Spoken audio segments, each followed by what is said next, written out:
Much is made of the gender gap in terms of positions of power, division of labor, and salaries. But there is one realm where women are closing in on men, and that is alcohol consumption. Author Ann Dowsett-Johnston says this is a dangerous advance, and she should know, as she herself was an alcoholic. Ann Dowsett-Johnston is here with us now. Hi, nice to meet you. Nice to be here. This book called Drink, it's a courageous book, it's an important book, and you didn't come to it just as a really experienced journalist who could write about a topic that is affecting so many people, so many of us. You came to it from a personal point of view. So just take me through sort of the personal experience you had, your relationship with alcohol.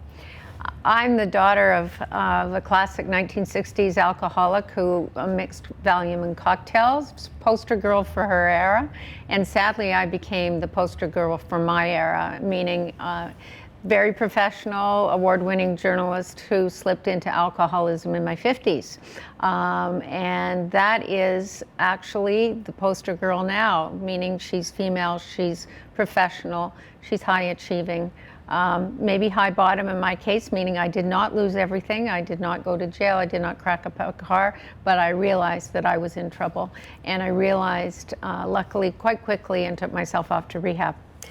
You say poster girl because the stereotype that we have of the alcoholic is, you know, maybe a bit of a deadbeat, passed out on a couch, can't keep her family together, you know, drinks all day. That wasn't you. You became an alcoholic. You were an alcoholic while carrying out a very high-profile job, while showing up at work every day and doing all those things that non-alcoholics do. Right, and I think that one thing that people don't talk about very often and have a very hard time believing is that addiction is very, very slippery, and it is a worthy opponent. In my case, I drank, I think more or less like other people did in my 20s and my 30s and my 40s. You know, I'd come home from a big job, pour myself a glass of wine or not, chop some vegetables, get ready for a second shift of looking after my son, etc., overseeing homework, and all of it was fine until it wasn't, till I had major depression in my 50s, menopause, and I began drinking much more heavily, much quickly, and fell down the bunny hole in about 17 months. So I think it's a progressive disease. It's usually marked by denial, and I did deny it in the beginning. I thought I can't possibly be an alcoholic. I don't drink during the day. As you say, I didn't miss work, et cetera, et cetera. You weren't guzzling a Mickey of vodka at 11 in the morning. No, I wasn't guzzling a Mickey of vodka. That's the other thing. I wasn't drinking at the level that my mother drank, and I wasn't drinking hard liquor for the most part. So I really said to myself, denial, I can't possibly be an alcoholic. And it was my son who confronted me and my partner who both said, this is not your normal behavior. I have to ask, because I want to continue painting this portrait of the modern day female alcoholic. You weren't, as we said, guzzling booze. I mean, were you having a couple drinks a day? What was it? What was it when you realized, geez, I'm an alcoholic? I mean, how much were you drinking? I went from 2 drinks a day to 3 drinks a day to 4 drinks a day pretty fast. And woke up one morning, my cousin had been killed by a drunk driver, and said, you know what, I've lost a lot to alcohol, I'm not going to drink tonight. And instead I had 5 drinks. And the next night I said, not going to drink tonight, and I had 5 again. And I realized I was addicted. I was not able, when I set my standards for what I was going to do, limit to 1, limit to 2, limit to 0, I couldn't keep the promise to myself. It was a shock to me, and I realized I was addicted to alcohol. I was addicted because of the self-medication. It numbed everything, and I loved that. This book, you know, is not only about your own story, but the story of, well, you say so many women, young women, and I want to take a step back and talk about, you know, the 70s and the feminist movement and how that really shaped our attitudes as females, as feminists, towards alcohol. I think we have decided that we can do everything that men do, and we've done very well in the post-secondary sector. We outpace men. We go toe-to-toe in the workplace. We all know that. Democratically, we're equal. Hormonally and metabolically, we're not. And so what has happened is that women have gone toe-to-toe with men vis-a-vis alcohol, and we suffer the consequences much faster. Telescoping is real, meaning we become addicted much faster. We develop breast cancer. 15% of breast cancer cases are related to alcohol consumption.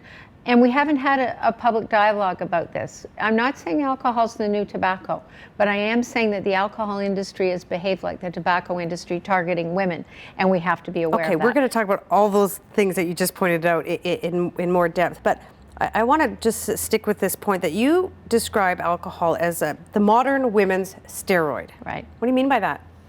I mean that it enables us to do the heavy lifting involved in a life that has everything. Taxing jobs, motherhood. We have to be perfect. We have to be perfectly thin. We have to be perfect at work. We have to be perfect like our mothers at home, et cetera, et cetera. And it's it can be a perfect storm of trouble.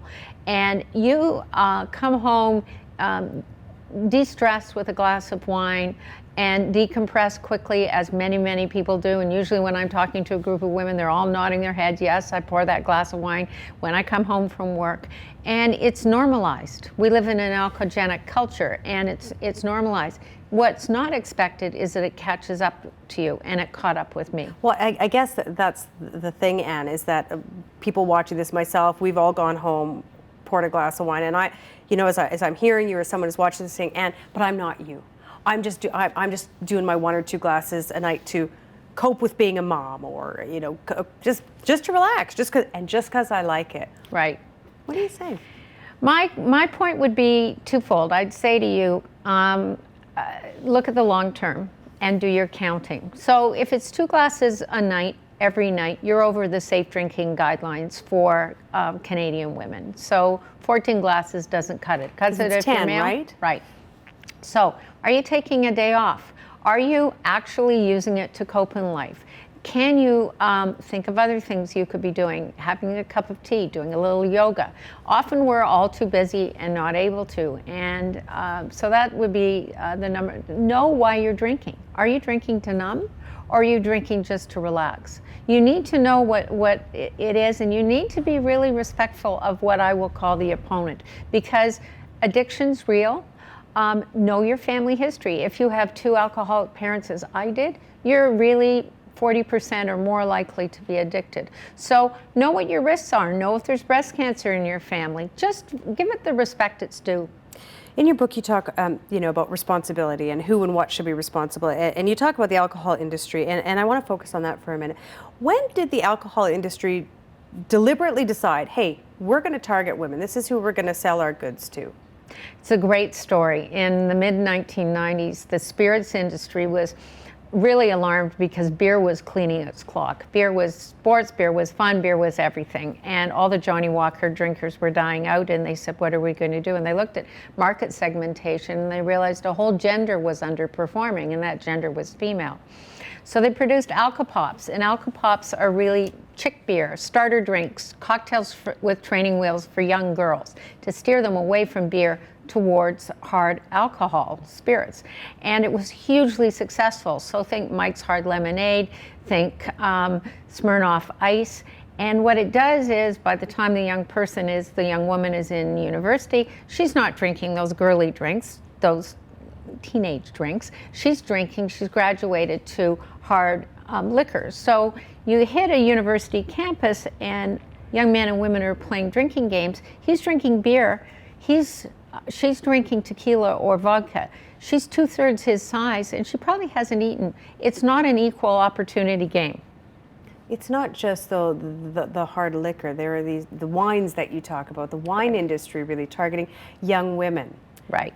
With names like Mummy's Little Helper. And Mummy Juice and Cupcake Wine and names I won't use on television. Really very, very targeted at women. French Rabbit even, Cupcake these aren't manly drinks. Berry flavored vodkas, etc. And you can't blame it all on Carrie Bradshaw and Sex and the City, although that had a very big impact. Drinking the Cosmos as they did, the women on that show had a big effect on all sorts of people. But the message is we can go toe to toe, and we have our own feminized drinking culture. It worked for the alcohol industry. I mean, it closed the gap. Women are drinking spirits. totally. And in certain countries, such as the UK, you have men and women now going totally toe-to-toe, and you have young women in their 20s dying of end-stage liver disease, which is classically thought of as an old man's disease. Really upsetting data coming out of that country in terms of parity and what that means.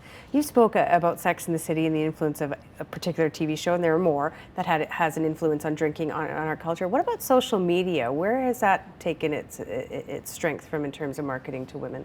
That has played a huge, huge role. So what's happened is an advance in what is known as pull marketing. So marketing or pull marketing? Pull. A pull, okay. So what happens is teenagers sit down, they want to say check out Smirnoff or Bacardi, and they go onto Facebook, onto Twitter, and check out or belong to certain clubs, etc.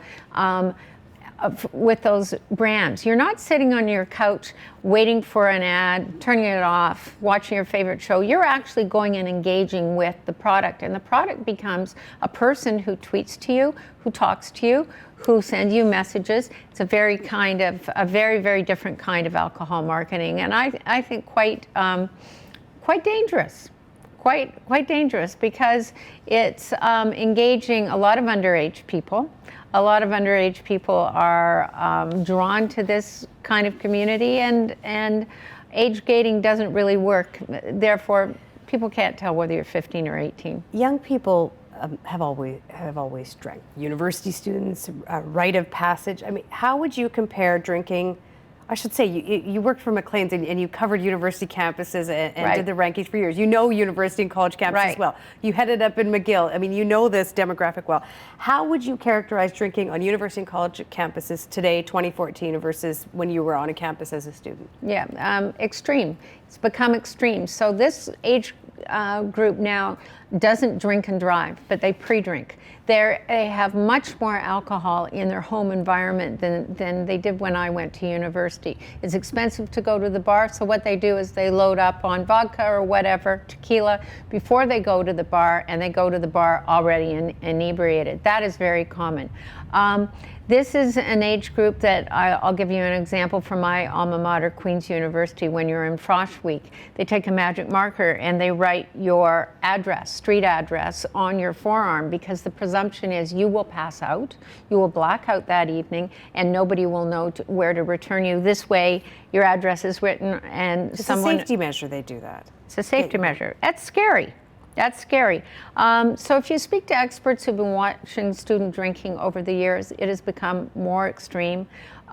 Definitely more women drinking at a higher level. We're seeing a rise in drunkorexia, which is a mixture of eating disorders and heavy drinking. Drunkorexia. Like anorexia mixed with drunk. Absolutely, which is very dangerous. What is that? That is a mixture of eating disorders and choosing to put all your calories in alcohol. So you don't eat, you drink. It's efficient drinking. Okay.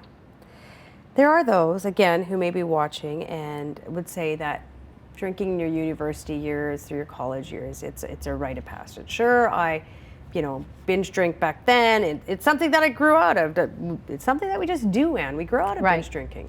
And what's scary now is that the data shows that people are not slowing down in their 20s or their 30s.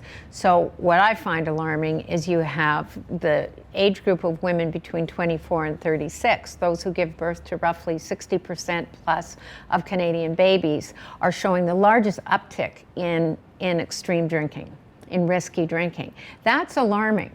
So there used to be a slowing down in the late 20s for women, and in their 30s, women are not slowing down. They're not slowing down in their 30s, their 40s, or their 50s. The experiment has worked. We live in an alcoholic culture. We believe we should drink. It's fair that we drink. We've been marketed to. The experiment paid off, as I said, and it's alarming. And there's a whole health implication that we're just not discussing on a public level, because I think our values are very fuzzy around alcohol. You talked about breast cancer rates, 15% being treated. Right. What are the other health implications? All the things that happen to men related to drinking, cognitive impairment, strokes, liver disease, of course, many cancers happen, only they happen faster for women. We are just less equipped and we become addicted faster. And it is something that we have to talk about. And I think because it's a legal drug, we don't think of it as a drug. We think of it as a food group and something enjoyable. And we haven't discussed this. And I think, you mentioned earlier that I did the rankings of Canadian universities. Our values were very clear. Parents, Canadian parents, want great education. They wanted the rankings of universities. In this case, our values are fuzzy. I've had people women say, would you like to read this book? I just read it, it's terrific. And their friend says, not really, I don't want anything to spoil my drinking. And I don't find that surprising. I think our values are a little fuzzy. This is legal, we work hard, we're stressed, it's a pleasant thing to do, and I'm not in any way trying to be a killjoy. If you can drink safely within the lowest drinking guidelines, more power to you.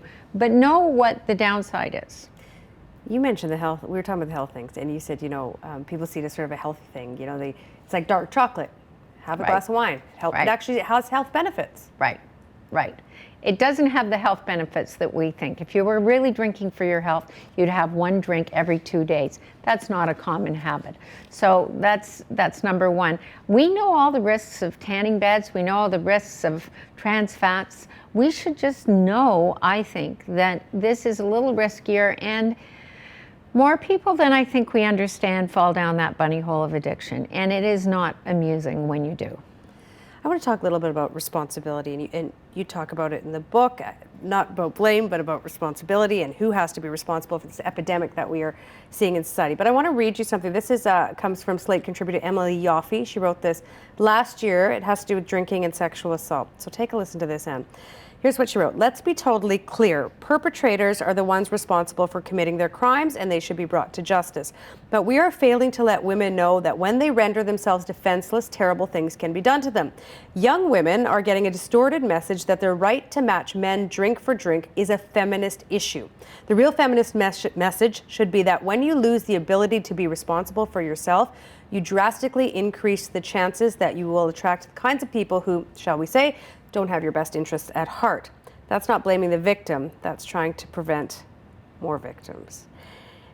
And do women need to be more responsible when they drink for the things that may happen because of drinking? Yeah, they do. We need to be conscious.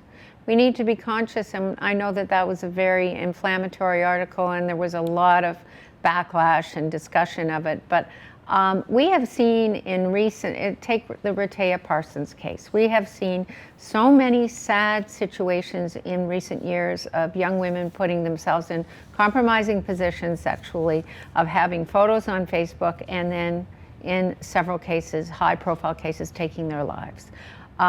We need to be we need to be conscious. We need to be conscious. This is a drug that renders you unconscious. And if you mix it, for instance, with Red Bull, which a lot of young people at university and before are doing, it produces the wide awake drunk. That's a particularly scary image. Someone who, with energy drinks far longer than they should, blacks out and is still alert. Very, very odd combination. So yes, we need to be conscious. We need to be conscious of ourselves sexually and aware. And do men need to be responsible for the problems we have with female drinking? Everyone needs to be responsible. Everyone needs to be responsible. I'm not letting men off the hook for what they do. I'm just saying all of us do. All of us do. Blacking out's a reality. If you know a person who has trouble with their alcohol, you know a person who has blackout issues. And blacking out, which is where I was at the end of my drinking, is scary and it's real. And we need to open up the dialogue culturally. I want to ask you about that because, I mean, when I was reading your book, it was sort of like several times I was like, oh my goodness, if this is, and it is true, if all of what she's saying, it is true, then how come we're not discussing it, and what the heck should we be doing? And so on a macro level, Anne, I mean, what direction should we be taking in terms of policy when it comes to trying to curb this problem? We should be looking, I think, very much at the marketing on television. So let's use an example. In 1997, the CRTC stopped pre-screening alcohol ads. Why? I mean, that's something I'd like to ask the Harper government, and I've brought it up with the health minister face to face, and she was really interested. Marketing is an issue. Pricing is an issue. So the pricing of alcohol, the accessibility of alcohol. We're lucky that we have in most parts of Canada, we have monopolies and liquor monopolies, but should they really be putting flyers in your weekend newspapers? I'm not talking about Food and Drink, the glossy magazine, which has a lot of food mixed in, but really should there be a flyer that goes into your, if it's a monopoly? I don't think so. Do we need to be exposed to the kind of marketing on television? I don't think so. Do we need to be aware of the price? Yes. You know from traveling in the US or traveling in the UK, alcohol there in both countries is dirt cheap, and it's no coincidence that you're seeing a correlation with more alcohol problems. So, do we need more taxation? Maybe. We need to know where that, let's put it this way. We are very aware of the cash cow of alcohol. Are we aware of what we spend on hospitalization, policing, and all the things that are caused by alcohol problems? No. If you do the math, actually we're spending more on alcohol issues than we're taking in. But we're always alert of how wealthy the LCBO is, but we're not really alert to the costs. So we're not doing the math properly as a culture. We nowadays talk a lot about, the new face of feminism, the Lena Dunhams, the Beyoncés, the Anne Marie Slaughters, women can't have it all. And I want to ask you about putting alcohol and this issue within that context. Does this need to be a feminist issue today? I think so. I think it needs to be a feminist issue. I think that we have taken that notion of going toe-to-toe with men and said, and we can also go toe-to-toe in alcohol. And I think that a smart feminist female knows what the health downsides are. She wants to remain alert. She wants to probably enjoy alcohol when possible, but she's aware of low-risk drinking guidelines. She's conscious. There's nothing better than a conscious woman. I guess at the end of the day, though, and let's be real. Men and women love to drink. No one wants to see, prohibition on alcohol. Not that we're going to. You write this book to start changing the conversation, but how do we change the conversation around drinking? I have started something called the National Roundtable on Girls, Women, and Alcohol, and to open the dialogue around the policy issues.